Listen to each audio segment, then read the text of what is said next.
a conversation today with Carl Massey. Carl is going to be speaking at our event. He's an author of 4 books, a coach, strategist and teacher who is passionate about seeing people evolve into fuller expressions of their ultimate selves. He's also been an Army major, a consultant to multiple Olympic Games, a fitness trainer, a corporate wellness trainer, a keynote speaker, and co-owner of a yoga centre in Bali called The Practice. Welcome, Carl. Thank you very much. And I just need to say, to let everyone know, that I'm recording this live at my house. My house is a little bit openish if you've ever been to Bali, so there may be a little bit of Bali sound. Join in the conversation. There's a bit of a symphony in the background. Roosters, dogs, maybe a motorbike or two. So if that happens, just flow with it. all good, Carl. I've got my dog in the background as well. Awesome. in Melbourne. So we're going to talk about authentic success. And Carl, for those of you who don't know, has written this awesome book called the Guidebook to Authentic Success. And we're going to chat about and I guess my first question is, and if anyone's got any questions in the live feed for Carl, please ask them and I'll ask them to him. But yeah, I'd love to talk about what does success mean? Is it for a chosen few who, have these huge aspirations, or, what is a measurement of success? Well, let me talk a little bit about the history of writing the book. So what I would generally do is write a book over the course of the year on a subject that I wanted to delve deeper into.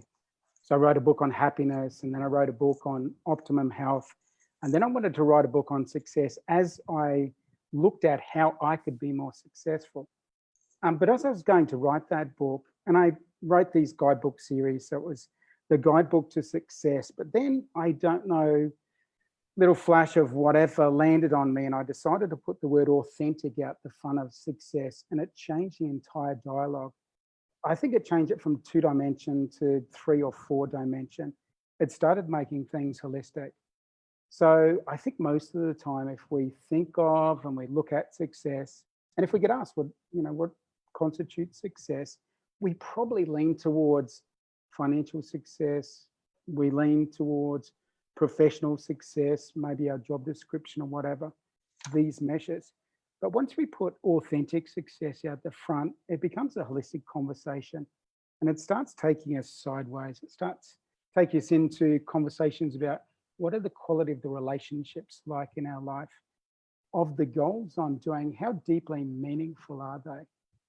Do I experience deep joy on a consistent basis? So it brings more things into the conversation. And again, everyone's got their own personal definition of what success means to them. What I've just looked at is, I've suggested, have a look at these 8 different areas and just see whether any of those aren't getting adequate attention. Because I've been coaching about 12 years now, I've coached hundreds of people and that sort of thing. So I could consistently see where someone became hyper-focused on one particular thing, and it caused them to not experience this feeling of success in their bones. So if I could share an example, I was over in the States doing a training course over there, met a colleague. It was about creating these programs, online programs, and he was super pumped. I was super pumped to create these things. But he'd also entered into a reasonably new relationship, just recently married. And I said, make sure, don't get too hyper-fixated and focused on this at the expense of your relationship. You need to make sure you take care of the full spectrum. And unfortunately for him, like 6 or 12 months down the track, he did have some relationship issues as a result of not looking at the whole picture. Yeah. And what's the point of having that kind of success if you haven't got that person to share it with? Absolutely. I mean, there's examples of, I forget the guy's name, a German multi-billionaire, went from 15 billion down to 9 billion, went from the top 50 most wealthy into the top 100 or whatever, and feeling that he was going so backwards, feelings of depression, ended up, committing suicide. Oh, because, wow. that's not enough. No. Absolutely. No, and I think people don't realize that when they haven't got it. They assume that if I have all of that, it will mean something to, you know, that I'll finally feel complete. And I know you know that I think we are in society sold a lie that if I'm good looking, if I'm skinny, if I get married a certain time, I have children, you know, I have lots of money, I have a big, you know, social media following or something, that I will be happy. And then when we have all those things and we're still not happy, we don't know, you know, we don't know what else to do. And at the same time, if we don't have those things, we blame our discontent on the fact we don't have it, you know. Yeah. So it reminds me of a beautiful conversation I had with a client just recently, and she talked about having personal safety and security. And I said, you know, what does that mean? What would it take for you to feel that? And she said, oh, $20,000 in the bank. And I'm like, okay, interesting. About a couple of weeks after that, she got an inheritance. One of her relatives passed away of 35,000 euros, which is almost double that. And I talked to her a few weeks after that, and she still wasn't feeling this sense of safety and security. So I'm like, do you get it now? It's not a money thing. It's like, it's deeper than that. And, you know, and that's where I like to take the conversation. So instead of being hyper-fixated on this, we look at the full picture. What else is going on there?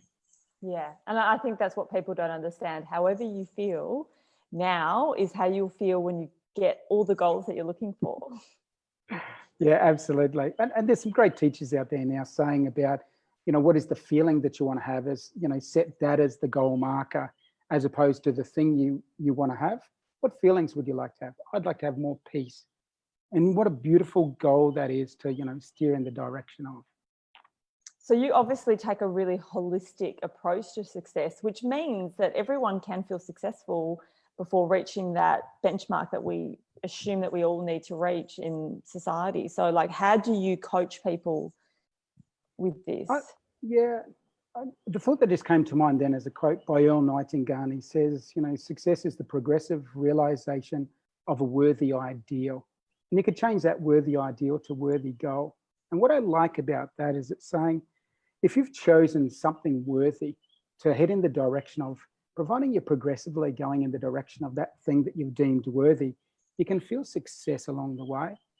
So one of the things I talk about is having meaningful goals. It's one of the 8 pillars I talk about.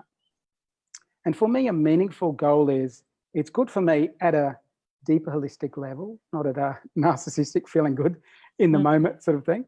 It's good for others, and again at a deeper level, and it's good for the greater good. So it's good for the planet, you know, it's good for legacy and that sort of thing. So when you're looking at, you know, what do I dedicate my life to, and what do I, you know, have as my guiding North Star, I just like do that little checklist just to make sure, you know, the things I am in the pursuit of are the things that actually bring greater meaning to my life. And that gives me a deeper sense of fulfillment. We do have a comment from Helen. So Helen said, I feel in this age of social media, there is more pressure to be perfect. Hi, Helen, by the way. You're both helping to say, hey, it's okay to be on your own path. Oh, absolutely. Beautiful question and beautiful comment and observation, Helen. So thanks for bringing that into the conversation. It's something that I'm very conscious of and working with a lot of people on. And I was just doing a podcast this morning talking about this idea of when people check their social media, a lot of social comparison goes on. But the unfortunate thing is you're comparing your life 24/7 against someone's 1 second. So, you know, you're comparing apples and oranges. So, you know, this idea of comparison, it's just nonsensical. So, you know, my advice is I pretty much don't compare myself to anyone. And I advise that, like, when you find the thing that, you know, resonates with your soul, that, you know, lights you up, like, you just go down that path. It doesn't really matter, you know, what other people are doing periphery to you. You know, it doesn't really matter. It really is about your journey, and, you know, whether you're feeling your journey, you're using enough for your potential, whether you need to step up a little bit more. But you don't need someone outside of yourself to, you know, give you that feedback. You need to feel it within yourself. I think that's a really good point. And, you know, like Helen raised and what you've said, I mean, I certainly don't post any ugly photos. You know, you take a bad selfie and that one gets deleted, and you put up, you know, you put up the attractive one where you look all happy, and, you know, no one's putting up the ugly photos, and everyone's, you know, putting out a life that is optimal, and it can make people feel really bad, you know. Absolutely. So look, that might be part of the conversation when I'm at your festival, when I come down to Australia in a few weeks. This idea of, you know, we're more connected technologically, but there's less heart-based connection. So we need to, you know, use the social media for our benefit and sort of have control. I can't hear you, Carl. Can you hear me? I can't hear you. Can everyone hear Carl, or can you hear me? I can't hear you. Can anyone watching, can you hear us? I can hear you now. No, I can't. Yeah, I could hear you and it's gone. Okay, can you hear me now? Yep, that's better. Okay. My apologies for the technical glitch there, beautiful people. Bali. So many beautiful things there, and so many interesting other things about it as well. So where were we before we took the little? We were talking about, oh, they can hear me, but I think he's back now. Yeah, he's back. Happy to be back. So yeah, the social media thing, the social comparisons, the idea of, I was suggesting that we actually need to go out of our way to create heart-to-heart connections. And there's a beautiful book written by Josh, I can't remember his last name, called Lost Connections, talking about the idea you can be in the middle of a square of people, 100 people around you, and still feel lonely because you're not like connected heart to heart. You're not feeling seen and heard. And that's what you need to feel, to like, you know, feel this part of this, you know, human experience. Yeah, and I think it's about, actually, because I think when we are so connected on social media, we tend to maybe not socialize as much, a lot of people, and not get out and just have that interaction. And that's really important as well. But when you were talking about with, you know, the woman that felt more secure when she had a certain amount in her bank account, and then she got that and she still felt insecure, you know, it reminded me of when I was out of school and I didn't go to uni straight away. And I went and worked at the snow, and I did all these different jobs. And I remember going to my 5-year school reunion, and everybody had a degree. Like, everyone had a degree except me. And I felt so insecure about that. And it made me go out and get a degree. So I went out and I got my degree, and then I got it, and no one cared. And I realized that I didn't feel any different than I did. And I thought it'd be such a big deal, but it wasn't. And it's amazing what this perception you have when you don't have something that everyone seems to have, and you think it's a big deal, and then you get it and you're like, I don't feel any different. I don't feel any different when I have the nice car. I don't feel any different when I can afford the nice clothes. And I'm skinny. A lot of people aspire to be skinny, but I've been depressed skinny. I've been happy skinny. I've been, you know, and that's not from not treating my body badly. I always eat well. That's just because my body stayed the same, but I haven't always felt good on the inside. Yeah. And look, that's most of the conversation I have with my clients. I've worked with a guy that, you know, had 250 million plus, retired when he was 32. I met him when he was about 45, wife and 3 kids, just could live everywhere. But, you know, I worked with him because he wasn't feeling happy when he got out of bed in the morning. And he also had scarcity issues around money. So again, it's not that money thing. And, you know, I'm going to talk a little bit on money because I think it is important for people. And sometimes people in the spiritual space have a little bit of discomfort around money, and that doesn't necessarily work in their favor. So what I've found when it comes to money is it's less about how much you have, it's more about financial flow. And that's what I talk about in my book. I say, if I feel that there's money coming in and money going out, and I even have slightly more money at the end of the month, coming in and going out, I actually feel better if I've got a stack of money in the bank and there's just more going out than's coming in. Because it's this idea of a feeling of, can I generate more money when I need it? That's what I found to make the difference. And it gives you a sense of safety, security, comfort in that. You're just like, yeah, I can figure this stuff out. I can get this stuff done. So it causes to, be less likely to stress out. And I think on an energetic level, because I always talk about that we're always having a conversation with the universe, and everything we do is an energetic story to the universe. Absolutely. About what it is we want. So that makes a lot of sense to me, because you're creating that security, and from security brings security. So and being okay with money flowing out as well as flowing in, because you can't just be okay with it flowing in, you also need to be okay with it flowing out. So that makes sense, to always know that if you've got that base and you're building upon it, it's creating that financial stability, and it brings you more stability. Yeah. The book I've written after this book, called The Successful Mind, and very much looking at the beliefs. So I talk about that a little bit in Authentic Success, but I go deeper on it. What I tend to find is when I'm working with someone, I pretty much just disrupt their stories. That's what I spend most of my time doing, because the stories we tell create the external reality that we have. So the way I work with someone is, it's called loving disruption. So it's creating that energetic space, that vibrational energy of love, so someone feels safe and secure in that, and then just disrupting their stories. So someone says, oh, I'm going to feel much better once I have a degree. And it's like disrupting that story. So it becomes, a choice. Someone makes a choice. I would like to have a degree because, these and these reasons, as opposed to this behind the scenes emotional driver, which is nonsensical, doesn't make sense, which is driven by, a lower part of the brain out of, fear-based. So, that's an interesting thing to traverse.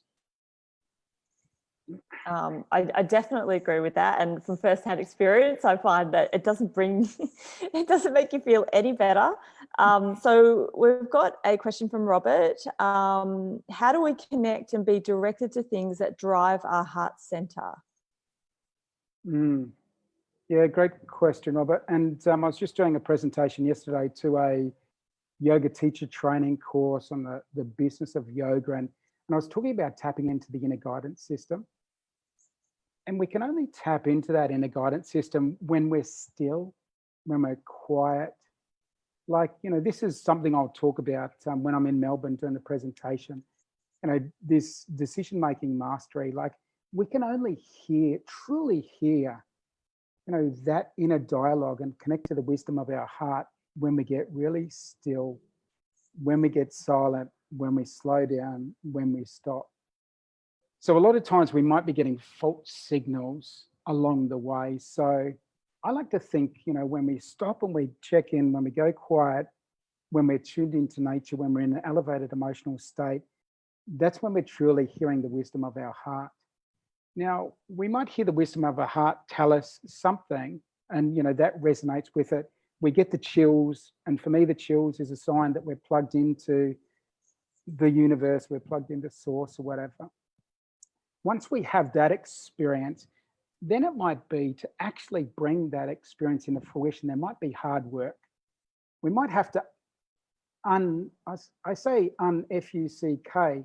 some stuff. Like we hear the angels saying, we know it's the right decision. Then we come back into actually making that a reality. There might be some stuff, some gunk, some past cause and effect that we need to work our way through.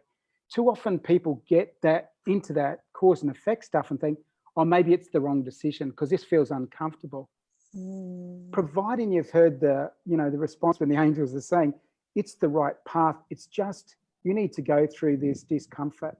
You just need to go for this disruption zone to get into the land of infinite possibility.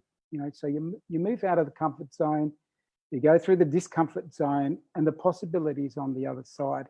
So you've got to be conscious of what's the feedback. Am I, tapping into this feedback of fear, stories, this isn't working, whatever. So I hope that's of benefit for you, Robert. Oh, I just think that's so true, that a lot of the time, we do get that insight and we go a little bit on the journey, and then suddenly it doesn't feel good and we go, oh, it's wrong. But that's a really good point, that we need to just keep pushing through it. Yeah, absolutely. But, it's a teaching by a lot of teachers about tenacity.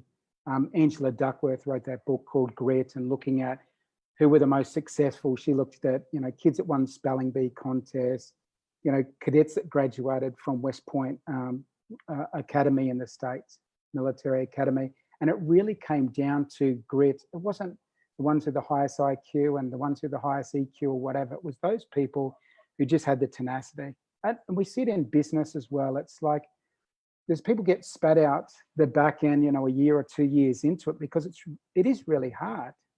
So it's like, yes, you are making the right choice, but there's this transition period, like the morphing from the caterpillar to the butterfly. Now, I don't know what the experience is, in that cocoon there, but I'm imagining there's a bit of, tumultuous experience going on there. There's a little bit of discomfort. We need to get more comfortable with being uncomfortable and not see it as a sign that we're doing the wrong thing. But my footnote on that is there's a difference between discomfort and pain. And, having been involved in a yoga center for 5 years, having done yoga for 20 years, it's about, we stretch ourselves, pushing against that resistance and discomfort. But if we get to a point where we're feeling pain, then we do back off from that. I hope that makes sense. No, that makes sense. And it's made me feel better about all the times I've just wanted to quit. And I remember one of my second event I put on, I rang up, Kate Williams, she's a Soul Purpose channel that works at my events. And I remember calling her up. She's awesome. And I remember calling Kate up 2 nights before my second event, which was about 3 years ago now. And I'm basically ready to cry. And I said, are you sure this is my soul purpose? I'm ready to quit, except if I don't turn up, no one's going to know what's happening. And she was assuring me, I promise you, Barney, it is. And I've had a few moments with Kate having to coach me back into continuing on in my business. So it's nice to hear that makes sense, that you get the message, but you still have to push through. It's not always going to be easy, is it? Yeah. Look, one thing I like to do in my seminars and workshops is, get people to put their hand up in the air if they've ever felt doubt, fears, worries, the full spectrum of those. And everyone puts their hands up. So, when everyone looks around, they're like, oh, it's not just me. I'm not the broken one. There's nothing wrong with me. Everyone has doubts. And I'm yet to meet anyone over my 50 years that has got it all figured out and never has those doubt things. So again, it's like being okay with the discomfort of that and not starting to create a story around it. Totally. Letting it be there, observe it, let it do its thing, shake itself out and fizzle and fade away. Like that's the way to work with it. Yeah, I know that I had an experience where I got, ripped off in business. And you sort of feel like, oh my God, I'm so terrible. I did the wrong thing. And then you talk to some other business owners and everybody's got the same story. Everybody has it happen to them. They have that, everyone makes mistakes. So it is awesome to be able to connect with people and know that you're human. Yeah. We call that our MBA. When that happens in business, I've had some absolute shockings, some disasters, and I call that my MBA. And I just know with myself and with others observing it lots of times that's the potential stepping stone to something even greater. But it comes down to the meaning that we give it. So someone has a choice in that moment, whether it becomes a stepping stone or whether it becomes a black hole. So it really is how we give meaning to that thing as to, whether it becomes leverage upwards or it takes us backwards.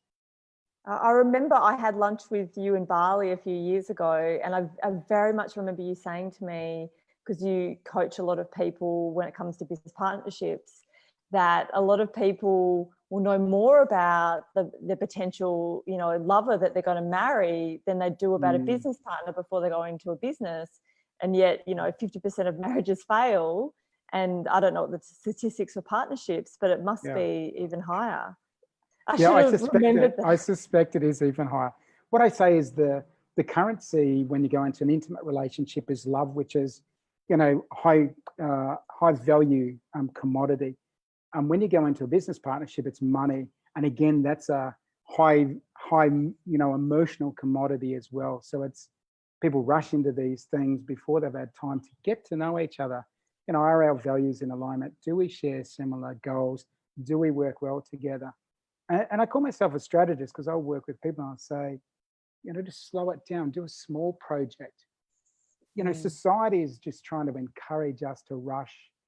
Society wants us to rush and be out of control because then it can easily sell us stuff and, you know, steer us into pharmaceutical paths or whatever. So it's good for the marketplace for us to be rushing. You know, when we slow down, you know, when we have deeper conversations, when we have those tougher conversations, so we can make more informed choices, like, you know, life becomes more easeful. You know, tough conversation, but then it like clears the way for some deeper work and some more impactful, meaningful stuff to unfold.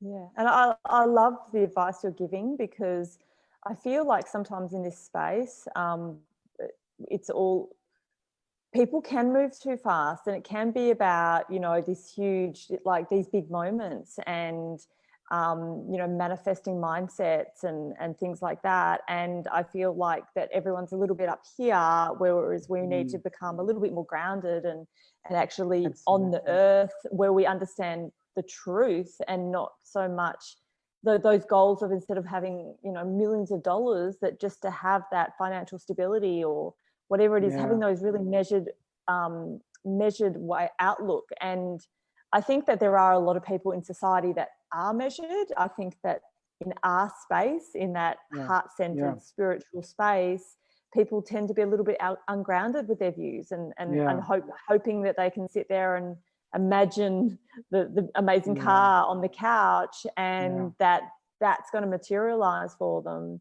So I love that your approach is just much more, you know, grounded on planet Earth, because I think we need more of that.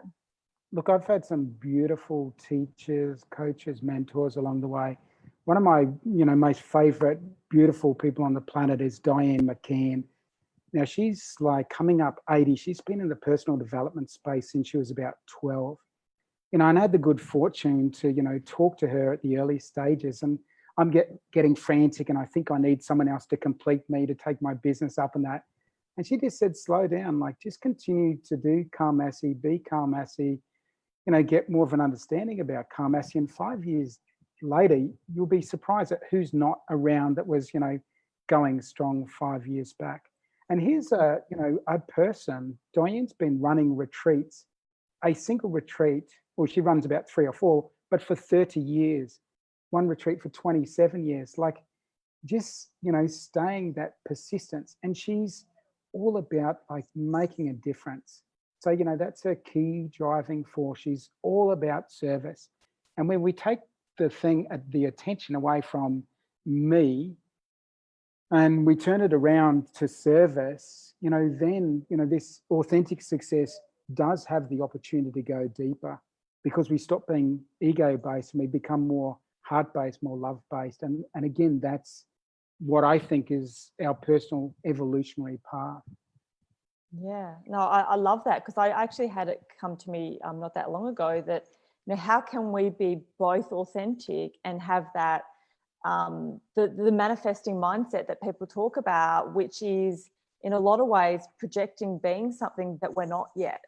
And where do we sit where there's truth, you know, because if I want to go to somebody, I want to, if they're a practitioner or a business or something, I want, when someone says to me, I am experiencing this and I am whatever it is, I want to hear the truth. I don't want to hear what they're projecting that they want to be in the future. I feel like we need to step out of that, pretending to be something or faking it till we make it, and actually build on being, authentic and grounded, and actually, something of substance. And so I like that measured approach that you're talking about. Yeah, and that's the authentic success, and it really is a key for me. I want to be in alignment with this authenticity. The client reached out to me and had these financial goals. They wanted to make so much money, recurring passive income per year. And I said, look, if you're about evolution and becoming the most awesome person on the planet and doing deeply impactful stuff, I'm your man. But if it's about making millions of dollars, I haven't made multi-millions of dollars, so I'm not the person to talk to about that. Find someone else to talk to about that conversation. So it's being willing to to own your truth, to stay your path, to be authentic, and to say no to things without fear of, if I say no to that, what am I going to be left with? And that's for me the currency. One of the things that I'm fascinated too, because I have so many clients come to me saying they want more confidence, and I'm off the whole confidence thing at the moment, because I said it's pretty shallow confidence. I was watching MasterChef the other night, and one of the girls had a setback, and then the next cook, she's like, I'm feeling so much more confident now, but she's like 10 minutes into it and then it's gone. What I say is, instead of aiming to be more confident, just be more courageous. So let the focus be, and the question you ask yourself is, how can I be more courageous? And what I found is, when people ask themselves that question, when I ask myself that question, I can come up with tangible stuff. I can go, I could be more courageous by reaching out to that particular person, having that conversation about that thing that's a bit of a sticky point for me. I could be more courageous by standing in front of 200 people rather than 20 people. I could be more courageous by saying no to more things that aren't a hell yeah for me, that sort of thing. So I think that's a beautiful tool to work with, is for everyone out there that wants this more confidence. I think of Oprah Winfrey. I don't think she sat there and said, I need to be more confident, then I'll be more successful. She just showed up and she just became more courageous, more vulnerable, more caring, more heartfelt, deeper. Confidence wasn't on the list of things that she said she needed to do. That's my hypothesis and opinion anyway. Yeah, no, I completely agree with you. And I think for me, I mean, even getting up and speaking at an event was terrifying for me. And it was a couple of years ago that one of my staff members said, you have to host it. The budget isn't allowing for, to get the professional host, and we have to make that choice. And she also pushed me into doing a talk myself. And I was absolutely terrified, and I still get nervous getting up, but every time I do it, and even doing these lives, I don't get nervous anymore, but once upon a time I did. And it is, I didn't come up with the courage, I just was courageous and kind of just did it. And the more you do it, that you don't even need the courage anymore, because it just becomes second nature. Yeah, my footnote on that is, I've been presenting since I graduated as an officer. I was 20 years old, presentations in front of a few hundred soldiers, whatever, freaking me out. So that's a few decades I've been doing presentations. I still get nervous before them. And, my research around it has led me to the understanding or belief that if we give a shit about what it is we're doing, we're likely to feel a little bit more of this internal emotional movement, butterflies, whatever, than if we didn't care. So for me now, when I feel a little bit of nerves before doing anything, it's a sign that I'm doing something that I care about. So I just acknowledge it as that, and then, then I get on and do my stuff. Now, Adam has asked if you can explain the 3 Gs. Adam, you've come on the call late. I already spoke about the 3Gs earlier on. So for those people that did come on a little bit later, same as Adam, and Adam is a good buddy of mine. Hi there, buddy. He's also asked about EFT. Whoa, he's taken this thing in different directions. So for those that didn't hear before, so I said the 3Gs are for meaningful goals. I want to know, is it good for me? Is it good for others? And is it good for the greater good? So I want to do things that, leave this planet in a better place than when I came. So, I'm in my house here in Bali. It can get a bit warm. I'm a bit anti-air conditioning unit. So, I might tough it out a little bit more than I need to around my principles of, let's not do the air conditioning thing. So that's the 3Gs. EFT, emotional freedom technique. Adam, I don't think we need to go into a conversation about that now. It's just a tool for reducing our reactive emotional state. If our sympathetic nervous system is going a little bit haywire, if we're, in the mid part of our brain wigging out, it's a great tool to wind the emotions down. So if any of you have just joined, we've got Carl Massey here. He's an author and coach. He lives in Bali and he's coming the whole way over to Melbourne to talk at our event, the Soul Festival, which is March 1.